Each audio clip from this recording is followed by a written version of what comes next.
নমস্কার, আমাদের সাথে এই মুহূর্তে যুক্ত হয়েছেন ক্যাপ্টেন পার্থসারথী পাইলট। উনি দীর্ঘ সময় বিমান চালিয়েছেন, বহু হাজার কিলোমিটার ওনার অভিজ্ঞতা রয়েছে। আজকে আহমেদাবাদে যে দুর্ঘটনা হয়েছে, এটা আমরা ওনার কাছে জানতে চাইবো যে অ্যাকচুয়ালি মানে ঘটনাটা কি হয়েছে। পার্থবাবু শুনতে পাচ্ছেন?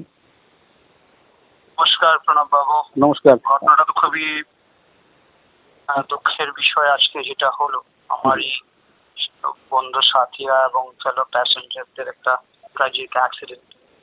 এখন পর্যন্ত তো ডিটেল কোনো ওখান থেকে বিশেষ পাওয়া যাচ্ছে না, যে গভর্নমেন্ট অফিসিয়ালি কিছু তো শেয়ার করেনি এখনো, এটা ইনভেস্টিগেশনের পার্ট। বাট সিচুয়েশন যেটা দেখা যাচ্ছে, মানে aircraft was going all the way to London from Ahmedabad, এবং এগুলো 787 এয়ারক্রাফট, মানে heavy loaded aircraft. The aircraft was almost having around 25 to 30 tons of fuel minimum. So it's like, you can say it's almost like a airborne bomb, one kind of huge quantity of fuel. So actually departed in from Ahmedabad runway, so afternoon time, like afternoon 1 o'clock. So যেটা দেখা যাচ্ছে as of now, মনে হচ্ছে যে might be bird strike হতে পারে, but due to bird strike both engine got failed actually. Otherwise a major malfunction of both engine thrust, because pilot যেভাবে training দেওয়া থাকে কোম্পানি তরফ থেকে বা Boeing standard procedures, one engine failure is not at all is a critical condition, সেটা automatically recovery করা যায়। আর take off কখনই কোনো এয়ারপ্লেন টেক অফ অটো পাইলটে করে না, তো দ্যাট মিনস এটা পিওরলি পাইলট কন্ট্রোল থাকে, cannot blame even the automation. So now এটা যদি related to malfunction of control surface হয়, যেটা ধরুন টেক অফ করার পরে এয়ারক্রাফটের কোনো মতেই মানে নোজ আপ রাখা যাচ্ছে না আর কি, তো ট্রিমিং করার বিষয় থাকে, এটা টেকনিক্যাল বিষয় আছে। সো ওটা এয়ারক্রাফট যদি অ্যাটিটিউড যেটা টেক অফ অ্যাঙ্গেল অ্যাটিটিউডটা যদি হোল্ড করতে না পারে, obviously there is no chance to gain the altitude. তো আবার অল্টারনেটিভলি যদি এরকম হয় যে বার্ড স্ট্রাইকে both engine got choke and both engine got failed, so now aircraft just taken off, so they have only 25 to 50 feet altitude on, so they just gain the speed which is around 171 knots reported last, which is roughly around 340 kilometers per hour speed. ওই স্পিডে যদি just airborne করে 50 fit 100 fit উঠে, তারপর যদি পাওয়ার চলে যায় যে ইঞ্জিনে, তাহলে তো তার কাছে স্পিডও নেই অল্টিটিউড গেইন করার জন্য। So there is no option to hold that aircraft until unless to glide this aircraft. এখন গ্লাইড করার সময় যদি অল্টিটিউড না থাকে, there is city head of মানে মানুষের ওখানকার লোকজনের বাড়ি ঘর, so there means there is no chance to escape any accident actually. Partha একটা জিনিস, যে দুটো ইঞ্জিন থাকে, ডাবল ইঞ্জিন থাকে, মানে কি পরিস্থিতিতে ডাবল ইঞ্জিন গুলো একসাথে ফেল করে? আজকে যারা যেটা শোনা যাচ্ছে যে টেকঅফের সময় হয়তো পেছনের দিকটা গাছের সাথে লেগেছিল, কেউ কেউ বলছে। তো এটা কি ইস্যুতে ডাবল ইঞ্জিন ফেল করে থাকে?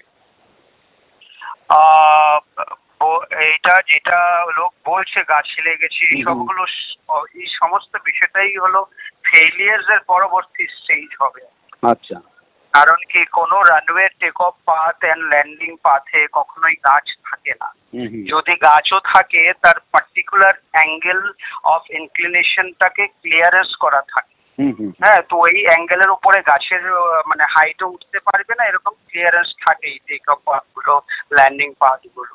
সো এয়ারক্রাফটের পারফরমেন্স ম্যালফাংশন যদি এর আগে থেকেই হয়, so there is a chance কি you can hit any tree or any periphery boundary wall. That means you are not normal takeoff altitude you are not able to achieve. That means technical issue আগে থেকেই হয়ে গেছে আর কি। Technical issue আগে থেকে হয়ে গেছে, মানে ওই ডিপার্চারের আগে ট্যাক্সিতে এরকম নয়। টেকনিক্যাল ইস্যু পাইলট কনসার্ন মানে আগে, মানে এটা 10 সেকেন্ড আগে হতে পারে, 5 সেকেন্ড আগে হতে পারে। মানে এটা লোকজন বলছে গাছে লেগেছে, that could be after aircraft in trouble. আচ্ছা। আচ্ছা। So that means they are not able to gain altitude, they are not able to gain the speed, so there is no other option. So এটাকে লোক যারা নন এভিয়েশনের লোক বলতে পারে গাছি লেগেছে, আর there is no chance কি পাইলট তো never take off shallow take off, isn't it? Because they also follow standard protocol and procedures, no? তো এইটা হচ্ছে বিষয়। আর দুটো ইঞ্জিন রাখার মেইন কারণ এটাই থাকে যে বার্ড স্ট্রাইক হলে যে কোনো একটা ইঞ্জিনে হবে, প্রবাবলি ধরে নেওয়া যায় আরেকটা ইঞ্জিনে হলো না, তো ওটাতে গেইন করা হয় altitude and normal technical non stand, এটাকে বলে আপনার one engine failure escape procedure আর কি। তো সেটা করে টুরে সে হ্যাপিলি সেফলি ল্যান্ড করা যায় এয়ারক্রাফটকে। তো এই জন্য ডাবল ইঞ্জিন করা হয়েছে only to protect entire aircraft. তো এখানে যদি দেখা যায় বোথ ইঞ্জিন ফেলিয়ার্স অথবা malfunction with the control surface, or aircraft has stalled, speedy gain করছে না, so all these are like purely uncontrolled situation when you don't have speed, when you don't have altitude, strike বলতে আপনি কি বুঝাতে চাইছেন? স্ট্রাইকটা কি? স্ট্রাইকটা যদি একটু বিস্তারিত বলেন দর্শকদের জন্য। স্ট্রাইকটা কোনটা?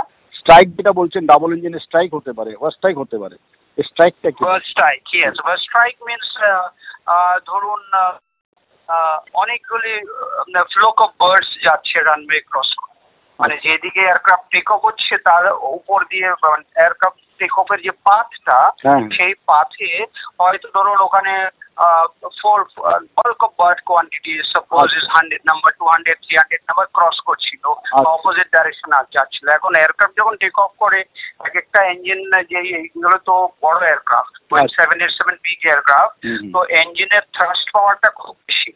So when it is in full take off thrust, তো সামনের যে বার্ড গুলোর তো এরকম এনার্জি থাকে না যে ও মানে থ্রাস্ট, এটা হয় কি জেট ইঞ্জিনের ফিলোসফিটা হচ্ছে সামনে থেকে এয়ার সাকশন করছে, নিচে থ্রো করে থ্রাস্ট দিয়ে এগিয়ে যাচ্ছে, এটাই ভেলোসিটি আর কি ইন ফ্লাইটে। তো ওইটা যখন সাকশন করে তো you are getting all birds towards the engine, no? তো ইঞ্জিনে আসলে একটা দুটো বার্ড ঢুকলে ধরুন সেটা ইঞ্জিনে যে টেম্পারেচার থাকে ইজ অ্যারাউন্ড 1000 ডিগ্রি সেলসিয়াস, একটা দুটো বার্ড ঢুকলে পুরো চার হয়ে বেরিয়ে গেল। But if there is 100 birds 50 birds ঢুকে যায় একটা ইঞ্জিনে, তাহলে তো ইঞ্জিন ব্লেড ড্যামেজ হয়ে যায়। এরকম একটা ইঞ্জিন রিলেটেড বিষয়টা এটা নয়। এবার যদি কন্ট্রোল সার্ফেস প্রবলেম হয়, সাপোজ এয়ারক্রাফট স্টল হয়ে গেল বিকজ ট্রিমিং করা থাকে এয়ারক্রাফটের টেক অফের পরে, সাম ইলেকট্রনিক ঠিক কিছুদিন আগে হয়তো শুনবেন, বছর কয়েক আগে বোয়িং 737 এর দুটো এয়ারক্রাফট এমকাস টেকনোলজির জন্য ক্র্যাশ হয়েছিল, ইথিওপিয়ান এন্ড লায়ন এয়ার। তো that was a technical issue, take অফের পরে এয়ারক্রাফট স্টল হয়ে যাচ্ছিল। তো এইটাতে কি ওই সেম ইস্যুটা অকারেন্স হলো কি না, that is another question actually. আচ্ছা পার্থবাবু, একদম আপনি যখন প্লেন চালাতেন বা এইরকম সিচুয়েশনে আপনি কি আইডিয়া করতে পারেন পাইলটদের কি সিচুয়েশন হয়? একদম 11th আওয়ার একটা মোড কল নাকি আসে যে আর কিছু করার নেই, এটা মোড কল নাকি একটা কল ওদের দেওয়া? Mayday call. Sorry, so Mayday they call. Have given the Mayday call. ATC has been established that call. They have given last minute call, Mayday call. They have announced.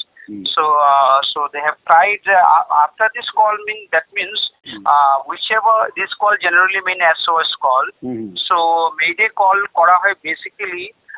ATC K instruction দেওয়া হয়, I need immediate assistance on medical emergency fire service, or parallelly do not disturb me by observing my flight path are not normal.